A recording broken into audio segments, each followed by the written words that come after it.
I was laughing quietly with my friends, holding my champagne glass, when I felt a sudden tug at my gown. I looked down and saw the fabric tearing across my chest. My heart stopped. I turned slowly, and there they were, Caroline, Tessa, and Lorna, standing together, smirking like predators who had already tasted their victory. The bar music seemed to fade into a deafening silence in my ears. People were staring, whispering, some trying to hide their curiosity behind polite smiles, others openly staring at the chaos. I clutched the shredded fabric, trying to cover myself, but it was useless. My legs felt like they were about to give way, and my cheeks burned with humiliation. One of them, Caroline, laughed so loud it pierced the room. "Oh my God, did your husband buy you this?" "Pathetic," she sneered. The words cut deeper than the ripped silk ever could. I wanted to scream, to lash out, to throw something at them, but my body refused. My hands trembled, my throat tightened, and all I could do was step back. The three women advanced slowly, circling me, like they were showing off a prize. Every step they took made the fabric pull tighter, leaving me exposed in front of strangers I had never met. I caught a glimpse of my reflection in the mirror behind the bar. The elegant woman I had been moments ago was gone. In her place stood someone broken, vulnerable, a target for their cruelty. I wanted to disappear into the floor, vanish from their sight, escape the embarrassment that had been forced upon me. And yet, beneath the fear and shame, a flicker of something else stirred. Anger. Not the hot, screaming kind, but a quiet, sharp fire that spread through me. I reminded myself that this was temporary, that their cruelty had no power beyond the moment, and that I would not let this define me. One of them, Lorna, leaned in close, her voice a cruel whisper. "You really think you belong here, don't you?" She laughed, a sound that seemed to echo off the walls. My fists clenched involuntarily, my nails digging into my palms, but I forced myself to breathe. I would survive this. I had to. People around us began murmuring, some shifting uncomfortably, others pretending not to see. I felt the weight of every gaze on me, each one a silent judgment, each one a reminder of how vulnerable I was in that moment. But I also felt something else, a memory of all the times I had been underestimated, dismissed, ignored. And now, for the first time in my life, I realized that those who humiliated me didn't know who they were messing with. I straightened my shoulders as best as I could, even as the gown hung unevenly. I would walk out of that bar, I promised myself, and I would not cry in front of them. They had taken my gown, my moment, but they had not taken me. Not yet. Even as their laughter rang in my ears, I could feel the beginnings of a plan forming in my mind, a quiet reckoning that would come not with shouts or anger, but with precision and control.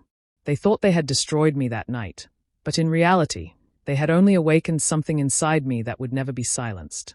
I took a deep breath, ignored the stares, and walked toward the exit, each step measured, each step steady. Their faces fell slightly as they realized I was leaving without begging or whining. That small act, a simple walk out, felt like the first taste of victory. I left the bar with my head high, carrying a silent promise that what happened tonight would not go unanswered. Before the bar incident, my life was quiet and predictable. I spent most of my days in our home reading or walking through the small garden Everett loved. I liked simple things, coffee in the morning, the smell of old books, the sound of rain on the windows. I avoided parties and social gatherings whenever I could. The world of Charleston's elite didn't interest me, and I never tried to fit in. Everett often teased me about it, calling me old-fashioned and unbothered by pretenses. I liked that about myself, and I liked that about him. He was different from the other men in high society. He cared about the person, not the title, the money, or the appearances. That's why we connected so easily. Our love wasn't about glittering events or expensive gifts. It was quiet, strong, and real. But the moment I entered that world, I felt the invisible walls. Caroline, Tessa, and Lorna were always there, smiling as if welcoming me, but the smiles never reached their eyes. At luncheons, they complimented my clothes or my manners, but their words felt empty, calculated. I could see the glances, the whispers behind my back, the quick exchanges that didn't include me. It was subtle at first, easy to ignore, but over time, it grew heavier. They looked at me the way someone looks at a stranger who doesn't belong in their carefully constructed world. I could feel the tension in every encounter, the silent judgment. I tried to stay polite, to respond with calmness, but sometimes their comments slipped through, small digs about how I got where I was, how different I was, how lucky I must be. And even though I smiled, inside it hurt. Everett noticed. One evening, after I told him about a lunch where Caroline had made a veiled remark about my upbringing, he sat me down. His eyes were serious, steady. "Not everyone who smiles at you is a friend, sweetheart," he said. I nodded, trying to take it in. But at the time, I thought it was just a warning, not a prediction of what was coming. I liked to think I could handle the world on my own, that I didn't need anyone to defend me. I prided myself on being calm, composed, and kind, even when others weren't. But being around them constantly made me realize that some battles weren't fought with words or manners. They were fought with strategy, patience, and sometimes silence. Still, my life was mostly mine. I walked through the streets of Charleston, stopped at bookstores, drank my coffee at quiet cafes. I stayed out of their world as much as I could, even though they were always present, always observing, waiting for the right moment to strike. I didn't know it then, but that night at the bar would change everything. It would show me that being quiet and polite wasn't enough when people intended to hurt you. I told myself I could stay out of their way, avoid conflict, and live my simple life. But deep down, I knew that their mockery and judgment would not remain harmless forever. Something inside me was stirring, a quiet awareness that I couldn't ignore. And though I didn't know it yet, that awareness would grow into the strength I would need when the time came to fight back. I walked into the bar that evening feeling a mix of hope and nervousness. Tessa had called me a few days earlier, insisting it was time for a girls' night out. She made it sound friendly, casual, as if we could finally be on the same side. Everett was away in New York, tied up with meetings, and I hadn't felt truly connected with anyone in a while. I wanted to believe her, wanted to think maybe tonight would be different. The bar was everything I expected from Charleston's elite: soft candlelight, polished wood, expensive bottles lined up behind the counter. The air smelled faintly of perfume and whiskey, a mix that was both intoxicating and intimidating. I felt slightly out of place, but I smiled and followed them to our table. They ordered the priciest cocktails, laughing as if the cost didn't matter. Their smiles were practiced, effortless, but there was an edge to them that I couldn't ignore. At first, the conversation seemed light. They asked about my week, complimented my dress, even made a few jokes I could laugh at. But soon, the tone shifted. The jokes became sharper, small remarks that cut beneath the surface. Caroline mentioned my accent with a fake curiosity, as if it were some flaw to study. Lorna commented on my hair, and Tessa said something about my gown looking different from what she expected. I laughed awkwardly, hoping it was nothing, hoping I was imagining the malice behind the words. Then it happened. Caroline accidentally brushed against my side, tugging at the fabric of my gown. I felt the silk tear immediately. My breath caught. I turned quickly, trying to assess the damage, and that's when I saw them. The three of them standing together, faces lit with cruel amusement, like predators who had caught their prey. The sound of their laughter filled the room, high-pitched and sharp, completely void of kindness. It didn't sound like normal laughter. It was feral, hunting, and intended to humiliate me. I froze, my hands instinctively trying to hold the gown together, but it was useless. The tear was wide, exposing more than I wanted anyone to see. The room felt as though it had narrowed around me, the candlelight suddenly harsh and revealing. People nearby began to glance over, their curiosity mixing with discomfort. Some whispered, some pretended not to notice, but the attention only made the moment heavier. I wanted to speak, to demand respect, but the words stuck in my throat. My chest tightened, and a wave of panic rose, threatening to overwhelm me. The three women circled subtly, their smirks growing wider, clearly enjoying the chaos they had created. Every step they took felt calculated, deliberate, designed to humiliate me completely. Even then, beneath the shock and fear, a quiet thought anchored me. This moment, painful and humiliating, would not define me. I would get through it. I had to. But at that moment, as their laughter echoed around me and the tear in my gown left me exposed, I realized just how cruel people could be when they thought no one powerful was watching. I took a shaky breath, straightened my posture as best as I could, and forced myself to move, even as the laughter continued. Something inside me was stirring, a quiet, simmering fire that would not be ignored. That night, the betrayal was complete, and I understood that this was only the beginning of a much larger story. I felt every eye in the bar on me. Whispers floated through the room, sharp and curious, and I could hear the soft click of heels as people shifted to look. My gown hung in tatters, and when I caught my reflection in the large mirror behind the bar, I hardly recognized myself. The elegant figure I had been moments ago was gone, replaced by someone exposed and vulnerable. My heart pounded, my face burned, and for the first time, the weight of their cruelty felt unbearable. Caroline's voice cut through the murmur of the room. "Guess money can't buy class," she said, her words low but venomous, meant only for me to hear. Tessa and Lorna snickered behind her, their eyes glinting with satisfaction. I felt like the room itself was closing in, suffocating me with their judgment and malice. My hands shook, and I could barely hold the remnants of my gown together. I stumbled toward the restroom, trying not to draw more attention, but I could feel the stares following me. Every step felt heavy, each one a reminder of how powerless I seemed in that moment. Once inside, I locked the door and leaned against the wall, trying to steady my breathing. My hands continued to tremble, and I forced myself to take deep breaths, willing my mind to quiet down. For a moment, I thought about calling Everett. I imagined his calm, powerful presence, the way he could fix problems without raising his voice. But he was in New York, miles away, tied up with work and meetings. What could he possibly do from so far away? I had to handle this on my own, at least for now. I gathered myself as best as I could. I tried to smooth the torn fabric and fix my hair, though neither effort fully restored the image of grace I had carried into the bar. I washed my hands, touched up my makeup, and stared at myself in the mirror.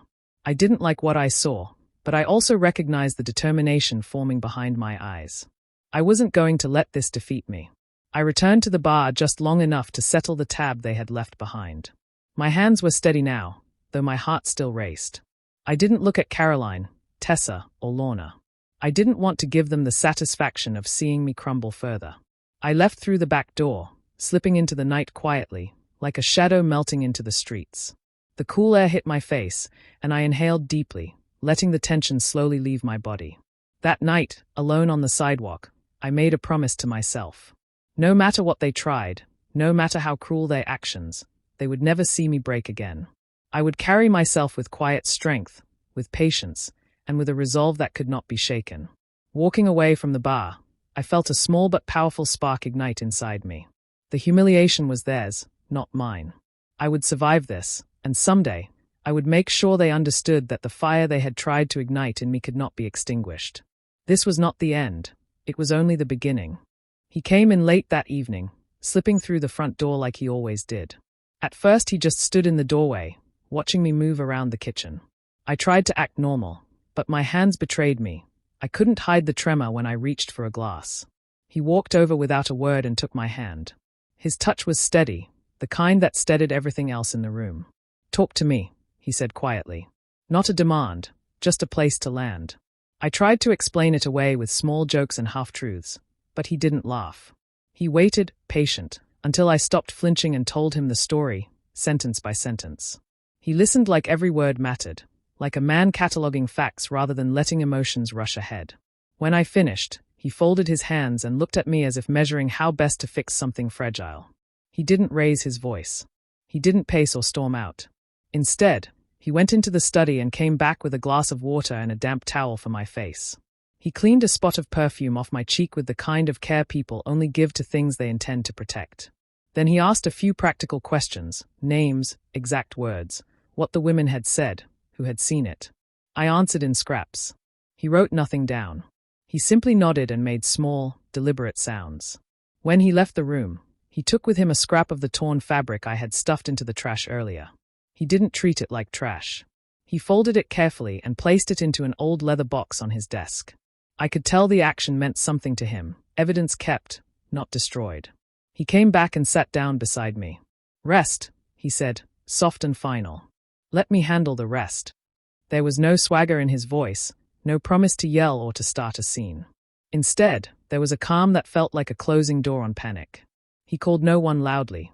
Instead, I heard him speak once on the phone in a low tone I knew well, the tone he used when aligning teams at work, when he wanted people to move quietly and precisely. He made a few more quiet calls that night. I didn't listen to names. He didn't broadcast plans. Everything happened in hushed, efficient words. The next morning he moved through our home with purpose. He met with people I had never seen before, consultants, a lawyer, an operations manager, each exchange brief and exact. He left lists on the kitchen counter with neat handwriting and checked items off as if he were removing small stones from a path. He never raised his voice. He never spoke harshly about the three women. He treated it like an addressable problem, not a drama. At times I watched him and felt both relieved and unnerved. His calm made it clear he knew how to use his influence. But he never made me feel like a pawn. He asked only that I keep my life as normal as I could. He wanted no spectacle. That trust, his quiet command and my choice to believe him, felt like armor I clung to.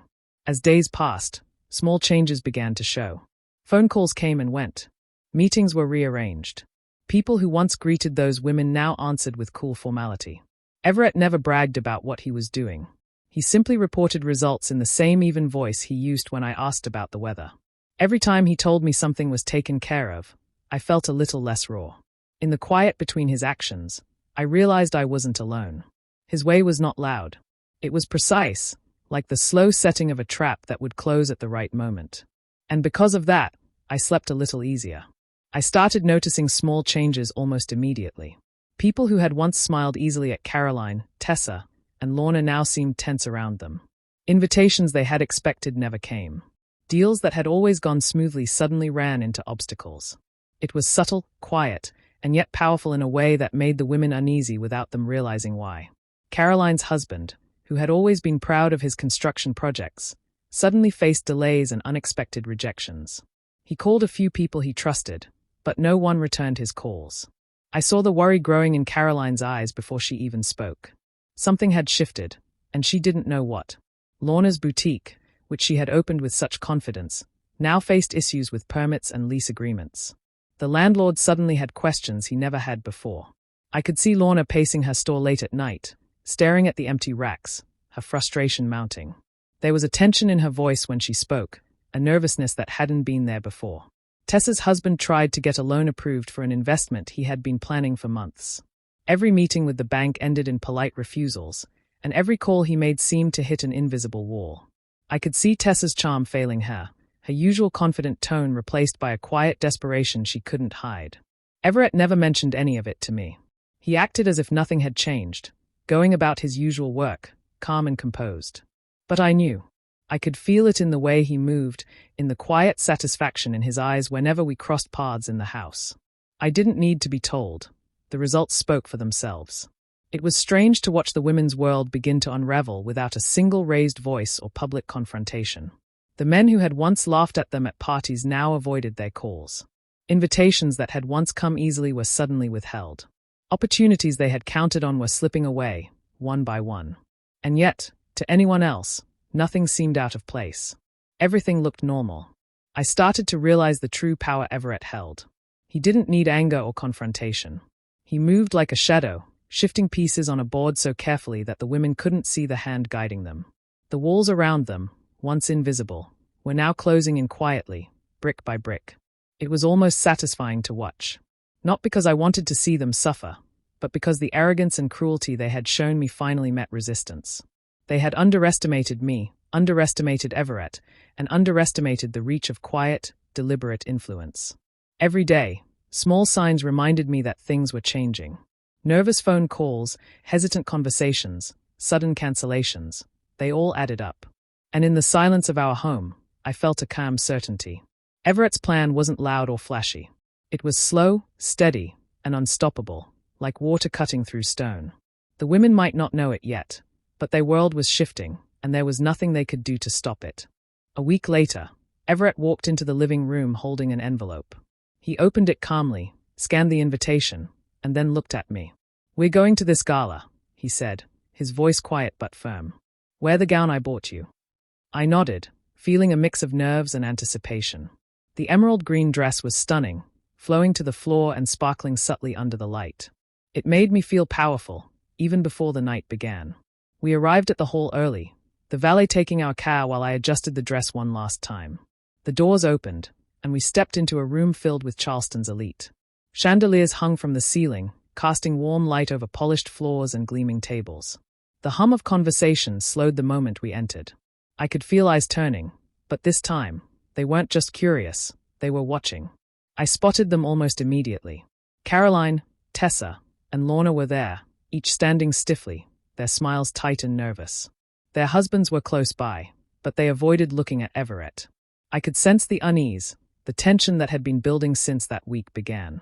Whispers flitted through the room, faint but noticeable, as if the crowd sensed something had changed. Everett walked beside me, calm and composed, his presence commanding the space without a word. I felt a sense of safety I hadn't realized I needed. The women glanced at me, their faces pale, and I realized the emerald gown wasn't just beautiful, it was a statement. It said I belonged here, that I was unshakable, and that the humiliation they had tried to cause had not stuck. As we moved further into the hall, I noticed subtle gestures, the way people stepped aside, the way conversations paused when we passed. Rumors had started quietly, reaching ears before anyone could confirm. They whispered that those who had crossed Everett Langston had begun to face consequences, small at first, but enough to unsettle the powerful. I could see it reflected in the women's eyes, the sudden realization that the man they had ignored, the woman they had tried to humiliate, was far more formidable than they had imagined. Caroline tried to offer a smile, but it faltered. Tessa's hands shook slightly as she adjusted her clutch. Lorna's posture stiffened, her jaw tight. It was a strange mix of fear and disbelief, and I watched them struggle to maintain composure. The room had changed for them, even if no one else fully understood why. Everett and I moved through the gala with ease. We exchanged polite greetings, but the air around us was different. People whispered, observing, watching the shift in power. The three women tried to act normal, but it was impossible. Every subtle glance they made toward us betrayed their unease. That night, as I stood beside Everett, I understood something clearly. They had thought the humiliation at the bar was the end of the story, that one night could define me. But as the hall hushed, eyes turning toward us, and whispers following our every move, they finally realized their mistake. They had underestimated not only Everett, but also me. And for the first time, the balance had shifted, in a way they couldn't ignore.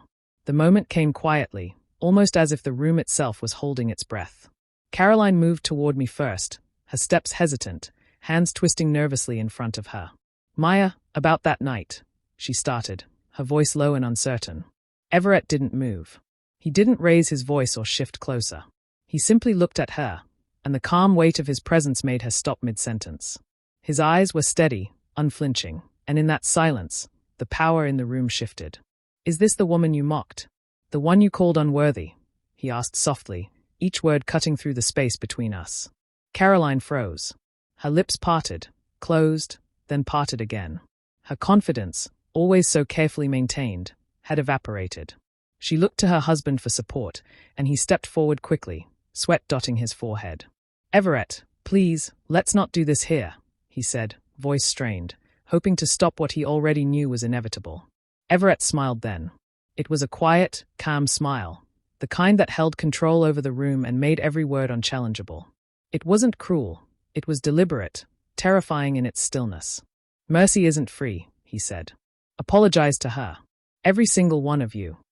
The air grew heavy as Caroline, Tessa, and Lorna exchanged glances. Their usual composure, the practiced smiles, all of it faltered. They were caught between the memory of what they had done and the impossibility of denying Everett's authority. Slowly, reluctantly, they approached me. Their voices shook, small, forced words spilling out. "We're sorry. We were wrong. Please forgive us." The room was silent except for their apologies.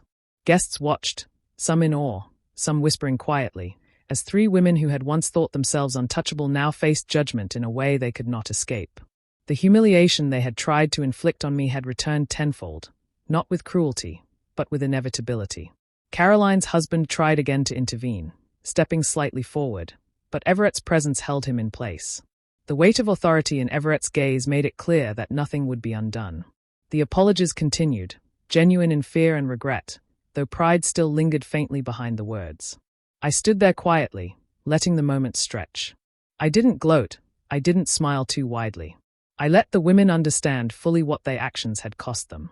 The bar, the torn gown, the laughter, they had all led to this moment. They knelt figuratively, though not literally, in the weight of their own shame, their reputations quietly unraveling under the careful precision of Everett's plan. And as their voices wavered and their eyes met mine briefly, I realized the shift was complete. This was no fleeting satisfaction. It was the culmination of quiet patience, of enduring insult without showing weakness, and of the power of someone who did not need to yell to be heard. The reckoning had arrived, calm but absolute, and the lesson they learned that night would not be forgotten. In the days and weeks after the gala, the changes around Charleston were quiet but unmistakable. The women I had faced, Caroline, Tessa, and Lorna, no longer carried the same confidence they once had. Caroline's husband faced professional setbacks that could not be ignored. Meetings he had once taken for granted were cancelled or delayed, and partnerships he had counted on quietly dissolved. It wasn't public scandal, but the shift was obvious to anyone paying attention. Lorna's boutique, which had once been a shining point of her life, closed its doors within months. The landlord cited minor issues, problems that had never mattered before. I watched from a distance, never celebrating or drawing attention to it. I didn't need to. The consequences had arrived quietly, with precision, and that was enough. Tessa and her husband decided to leave Charleston entirely. Their move was sudden, almost as if they could not bear the reminders of what had happened. I heard of it only through mutual acquaintances, never through gossip or social media. Their absence created a strange stillness in the circles they had moved in, a quiet gap where arrogance and cruelty once thrived. Everett never spoke of any of it to me. He acted as though nothing had changed, maintaining his usual calm routine at home and at work. When I asked small questions, he would answer with the same steady patience he always had, never boasting, never hinting at the reach he had used to set things right. It was his quiet way of showing power, subtle, deliberate, and effective without a word of triumph. Once, while we were walking through the city streets, I commented on the tension I could feel around some of the old social circles. Everett smiled faintly and said, "Some people need to be reminded that power isn't about money, it's about how you treat those who have none." I nodded, understanding fully for the first time the depth of what had happened. It wasn't about revenge or pride, it was about respect, and the lesson had been learned. I began to notice a change in myself too. The fear and anxiety that had clung to me for months began to fade. Walking into a room no longer felt tense or threatening. I carried myself with quiet confidence, knowing that the people who had tried to break me had been shown the limits of their cruelty. For the first time in a long while, I slept peacefully. My nights were no longer filled with restless thoughts or anger replaying in my mind. The tension in my chest eased, and I felt a sense of calm I had not experienced in months. It was not satisfaction from witnessing consequences, but a deeper relief that the world felt safe again, that justice had arrived quietly, and that I had been able to endure without losing myself. The city moved on, life went on, and yet, beneath the surface, a lesson lingered.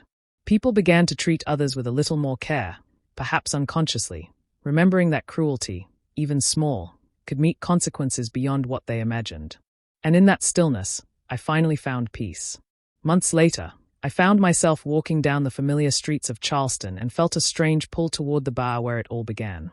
The air smelled faintly of wood polish and candles, almost exactly as I remembered. I paused at the door, took a deep breath, and stepped inside. The space looked different somehow, smaller, calmer, more ordinary. The new bartender noticed me immediately. "You're Mrs. Langston, right? I heard what happened here last year," he said quietly, setting a glass in front of me. I looked at him and smiled faintly, letting a hint of amusement reach my eyes. "Don't believe everything you hear," I said softly, more to myself than to him. I found a quiet corner, ordered a drink, and settled in. The usual hum of conversations surrounded me, but I felt detached from it all, a calm observer in a place that had once felt like a battlefield. I sipped slowly, noticing the light catching the rim of my glass, the way the bar smelled faintly of citrus and polished wood. Everything was normal, and yet it felt like a different world compared to that night. I thought about the past months, the humiliation, the quiet plans, the careful way Everett had handled everything. The anger I had felt then seemed distant now, replaced by a deep sense of understanding. The satisfaction wasn't in the consequences that followed for Caroline, Tessa, and Lorna. It wasn't in seeing their plans fail or hearing whispers about their reputations. It was in the silence afterward, the quiet that came after the storm, when nothing more needed to be said, and everything had been resolved without spectacle. I realized that strength doesn't always need to roar. Sometimes it is in the quiet presence, in calm confidence, in knowing that the world notices even if you say nothing. The lesson I had learned, through fear, through anger, and through careful patience, was simple. Dignity is not given, it is reclaimed. No one can truly take it if you refuse to let them. As I sat there, watching people move about, I felt an unexpected lightness. The tension that had weighed on me for months, that had made me flinch at looks and words, had vanished. I had endured without losing myself. I had faced the cruelty, and it had passed without defining me. I had reclaimed my life quietly, deliberately, and fully. I left the bar slowly, feeling the evening air on my face. The streets were calm, the lights warm, and I carried a deep, steady peace with me. I didn't need recognition. I didn't need applause. The quiet strength I felt inside was enough. And in that moment, I understood fully that true power and dignity were mine, unshaken, unbroken, and utterly mine. For the first time in a long while, I smiled not out of relief or revenge, but out of knowing I had survived, endured, and reclaimed myself entirely. The past was behind me, and the calm, quiet life ahead felt richer than I could have imagined.